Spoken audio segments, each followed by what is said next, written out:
All right. What's going on out there, world? Welcome back. Okay, let's go. I had spoken and said that I was going to have an expert in today. And here we are. Who we have with us here in the Beat Laboratory is Paul Spencer. And what we're going to be doing is we're going to go over Emerge America. And if you get a chance, check out their webpage. It is emergeamerica.org.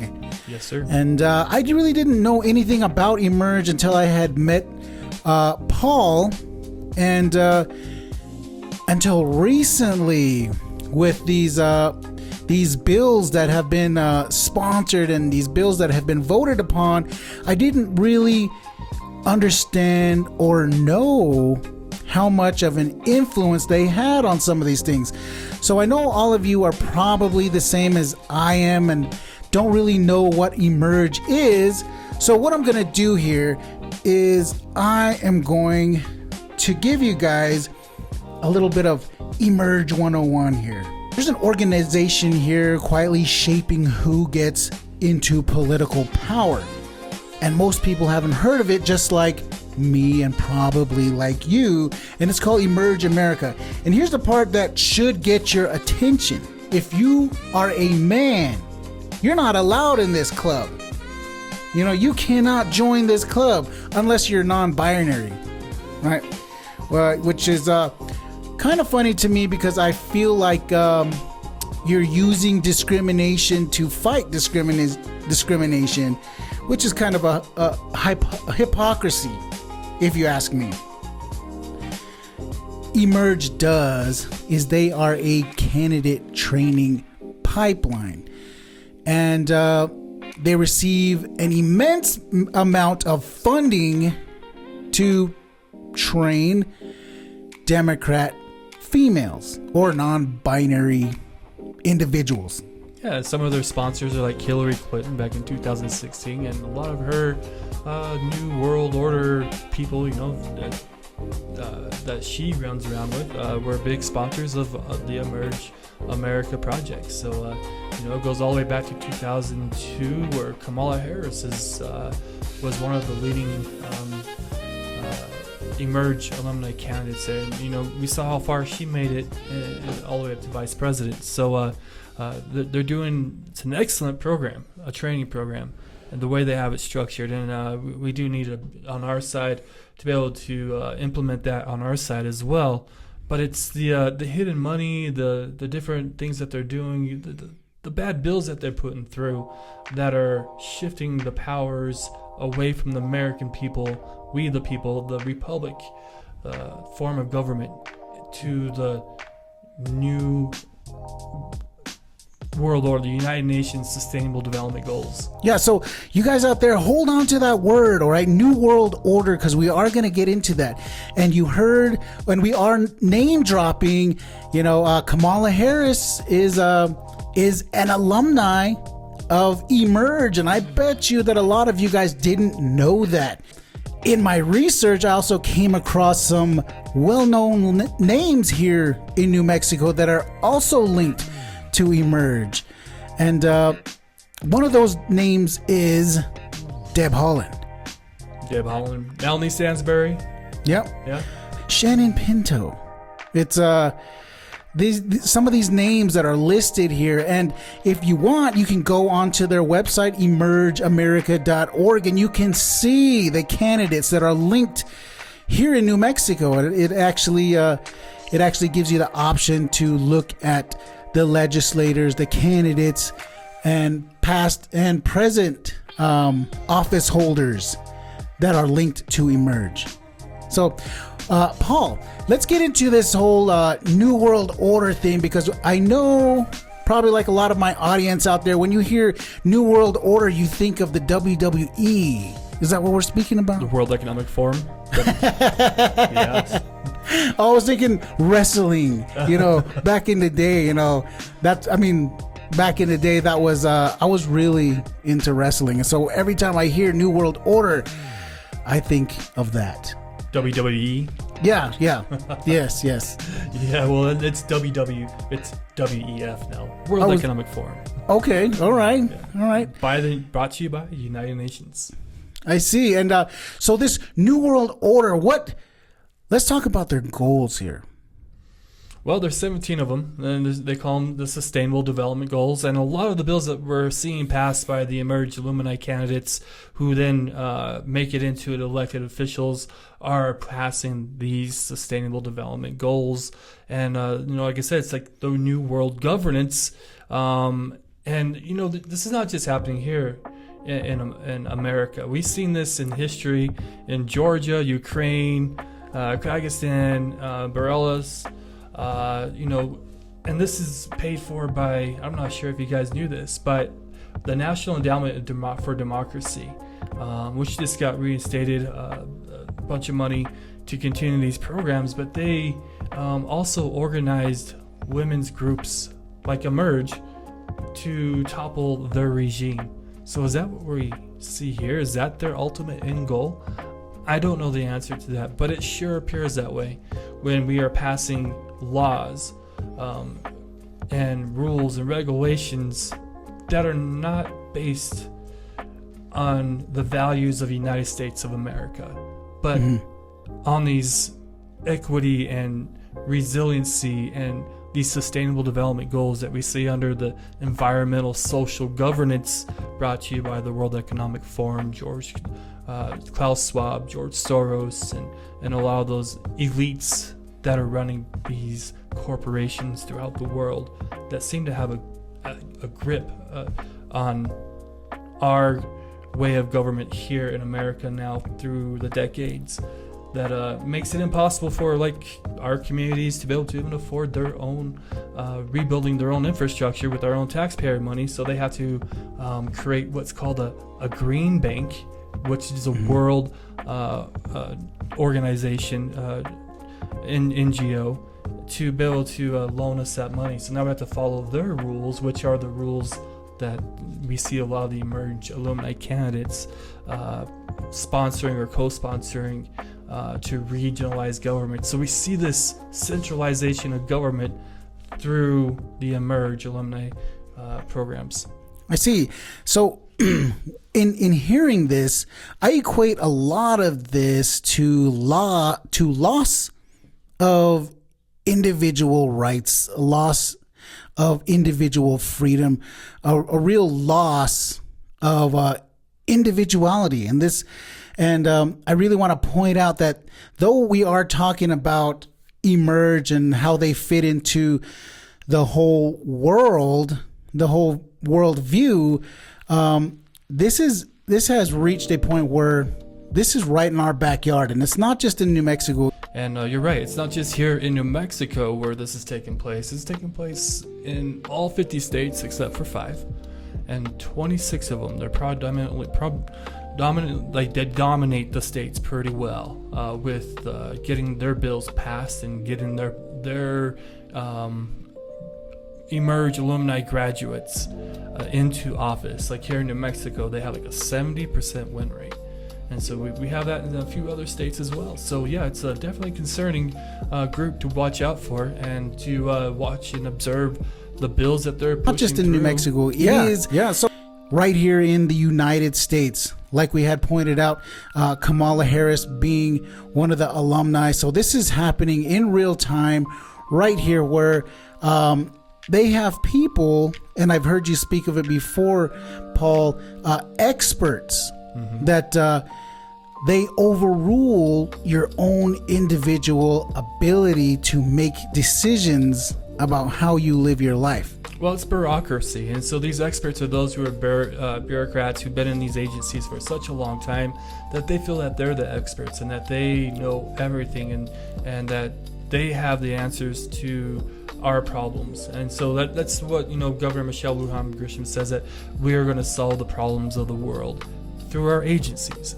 through the bureaucrats, through the experts. That we just gotta surrender our sovereignty, our moral compass, our freedoms to be able to choose for ourselves right from wrong, and we gotta just give up our cognitive liberty and trust in the experts because they know better than us for the greater good of the world.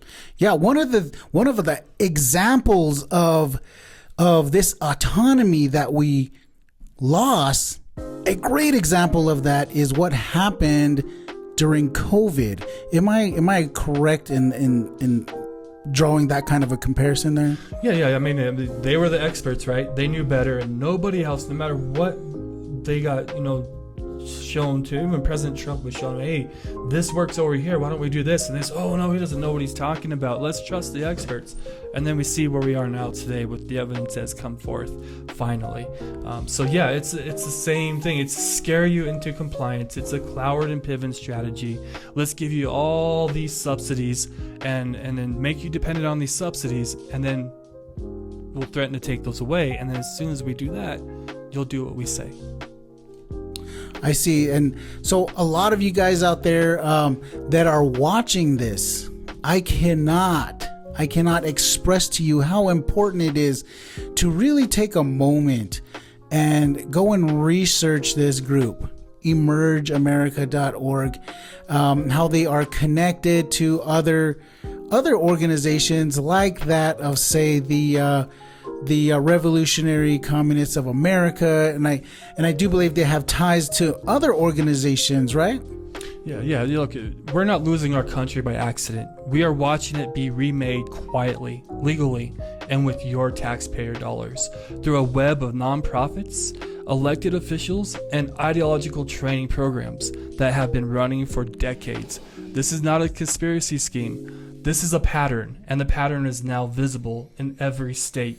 We see all these different states passing the same bills that take away our rights and freedoms as Americans to replace us, as we were talking about earlier, the replacement program, with world talent. So they're bringing in, so that's just the Cloward and Piven strategy. Bring them in under these subsidies. All these illegal immigrants aren't coming in with money of their own. They're getting paid to get here. They're getting paid to stay in a hotel. They're getting food. They're getting medical. And then they get in here and they vote. Look at all the different bills that they passed to make sure that these illegals can vote. Yeah, I was going to get into that. And we are talking about, we are viewing this from a world standpoint. I really wanted to bring it back down to New Mexico. What are some of the bills that this group has sponsored? Well, there's this year alone here in New Mexico, House Bill 9, the Immigration Safety Act, was signed into law on February 5th and chaptered by Michelle Lujan Grisham. It prohibits public bodies from entering or renewing agreements to detain individuals for federal civil immigration violations. A lot of the Emerge alumni graduates were sponsors or co-sponsors of that bill. Another one is House Bill 124, the New American Divisions and Workforce Solutions Department, passed in the Senate in February as well, and it creates new workforce solutions focused on workforce equity, study, and support for new Americans, non-citizen immigrants, including recommendations for coordination and refugee settlement impact analysis. Senate Bill 17 did not pass, but they were trying to put restrictions on certain firearms. And thank goodness it did not pass, but it did pass in other states, bills like these. So going back to House Bill 124, there's 12 other states that passed the same bill. House Bill 9, there was 10 other states that passed these same kind of bills. And we got the evidence and we got the ability to show that to the people that this is coordinated takeover of America through programs like Emerge, boots on the ground like the Party for Socialism Liberation Party, the Public Housing Project. There's quite a bit of other organizations in Albuquerque. One, namely, that I saw recently at the not the United States, but the UNM University, where we saw the Revolutionary Party for Communism of America putting their flyers out there.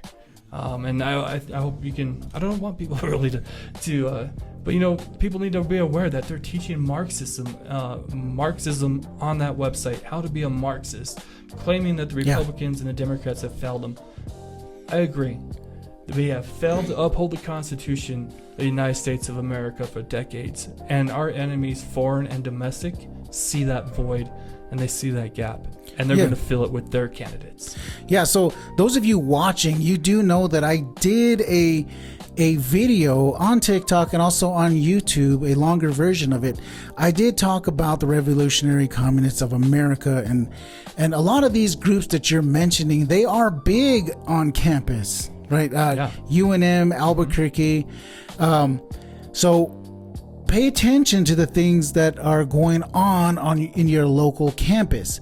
And not only that, one of the things that I've heard you say is that New Mexico is a trial ground for a lot of the things that go on in the rest of the United States. It's one of those places where if they can get away with it here in New Mexico, then there's probably a good chance that they can get away with it somewhere else in the United States, right? Yeah, like Michigan, California, we're seeing it, and we're seeing them being exposed in those areas. So yeah, some people say we're the petri dish of the United States of America, but you know, we're seeing these patterns. We're seeing who the sponsors are, and we're seeing who's passing these bills and what bills. And I hope that's what the voters see.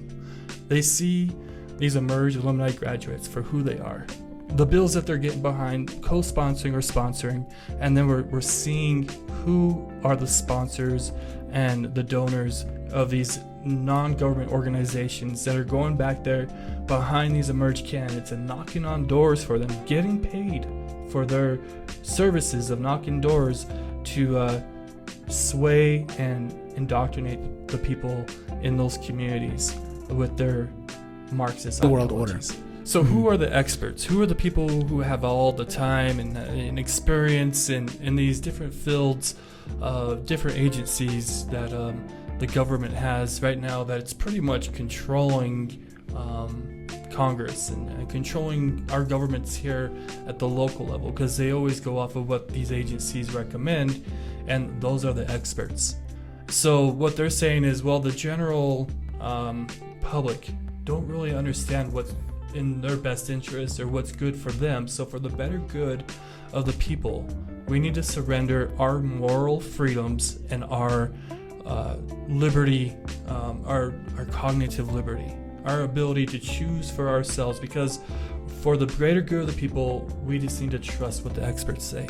And so we need to follow what they say and follow their rules and do all those things, and then we'll be saved, and we'll be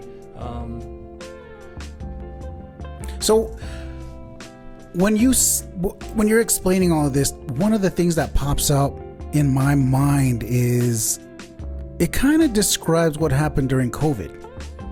Yeah, but they knew better. I mean, it's better for you to go shop at Walmart than to go stop at some mom and pop's local store. So you couldn't go there. You couldn't go to mom and pop's gun shop. You had to go to Walmart. You had to go to the big shops, which made no sense, right? Because we're all standing in line and everyone's together, so we're not really dispersed. Yeah, and at that time, the experts said that getting the vaccine was the most important thing that a person could do. And actually it showed, and this is where you get into the morality part, is that it showed that you cared about other people if you got the vaccine. Right? If it was your fault for going out there and not being vaccinated, you're the bad person. You're the one causing this COVID, when we learn now that it was actually the shots that were spreading this virus. And so when you're speaking of the New World Order and COVID, so I start to think, what other things are going on politically, environmentally, across the nation that kind of would follow in the footsteps of, say, what happened with COVID? Well, look at ICE, and look what they did here in New Mexico, where the rural counties were, usurped in a way and outvoted or outperformed by paid activists who showed up to the chambers of the House and the committees there at the legislature to push these horrible bills that took away jobs of legal paying taxpayers or legal citizens, and replaced them with another bill. So that was House Bill 9, right? So that was anti-ICE organizations all throughout Albuquerque, like the ACLU, probably the PSL, and probably, you know, the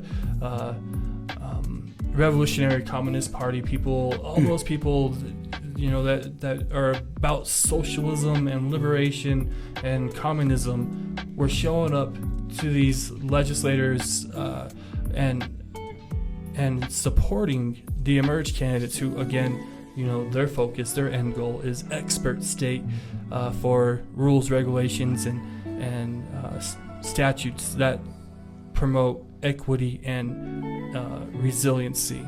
So these boots on the ground, paid protesters, paid activists showed up, and they supported bills like House Bill 9, that's anti-ICE bill, that would make it so that the counties could not enter into another contract. So therefore, the possibility of Cibola County, Torrance County, and Otero County losing their jobs and losing their income, their tax base, is very likely at this moment. I know there's some other things that they're doing, but the point is that you had a lot of these Emerge alumni graduates co-sponsor or sponsor this bill, House Bill 9, that's killing local jobs. Yeah. So when I'm to those of to our audience out there, what all this equates to is basically bigger government.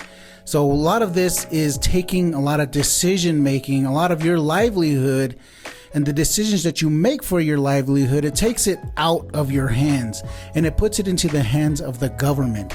And I think you're trying to go that way when you're describing the New World Order. Is they are searching for ways to empower themselves and basically trying to figure out a way to make people dependent upon the government. Yeah, a Cloward and Piven strategy where you bring in all these immigrants in, and you give them, you know, food stamps. You give them $60,000 to go put a down payment down on a house, and you give them long-term disability, which once you're on it, you're never going to lose it. So a lot of these illegal immigrants are getting a huge amount of money from the government through subsidies, while our own veterans and our own neighbors and our own people, our communities, are just struggling to make ends meet, you know, and working hard, but not receiving the benefits that our government is supposed to serve, and that is for the health, safety, and the well-being, the general welfare of the people, and the peace of the people. And we can't really have that when we have veterans on the side, on you know, living without a home or out there on the streets, and we have these huge drug problems that they're bringing in, and you have these Emerge candidates that are, you know, making laws that are sponsoring or co-sponsoring these laws that don't hold people accountable. They want to release everybody out of jail, and, you know, make our streets even worse than they are now. And, you know, one of those bills that they brought in is a replacement program. You know, get rid of all the taxpayers and the voters through House Bill 9, you know, the anti-ICE bill, and then you create a bill called the New American Bill. That's House Bill 124. Oh, yeah. And that creates permanent workforce solutions for new Americans. And so who are we serving? Are we serving the American people? When we saw what happened up there with President Trump and the State of the Nation, when all the Democrats, when he asked, do you stand for the American people or do you stand for the illegal immigrants? And they all sat down. They didn't stand up for we the people, to put them there in the first place. So they are not adhering to their oath of office and serving we the people, their constituents. Yeah, so for those of you that don't know what this, I almost said the SAVE Act, but the New Americans Act, what the New Americans Act does is it forms an entity that their specific purpose is to help new Americans, and it goes to great lengths within the verbiage of the bill to avoid anything that says that even looks like illegal immigrants. And it doesn't have anything to do with helping actual Americans, actual American citizens. It is totally geared towards helping illegal immigrants. Yeah, it's a legislative proposal aimed at supporting the social, economic, and civic integration of immigrants and refugees. And look, so they don't even have to be a legal citizen in order to receive more of our taxpayer money dollars to help them with reduced housing or neutralization fees and increasing refugee admissions, providing grants for community-based language and workforce training. What about our veterans? What about our neighbors, our communities? I'm all about helping people, but we need to do this in a responsible way. When we have our people, how can we help others if we can't even help ourselves? Yeah, these people, these legislators, these lawmakers, these bill sponsors, they are all elected by us, but yet they are not doing things that benefit us. They actually benefit people that can't or shouldn't vote for them.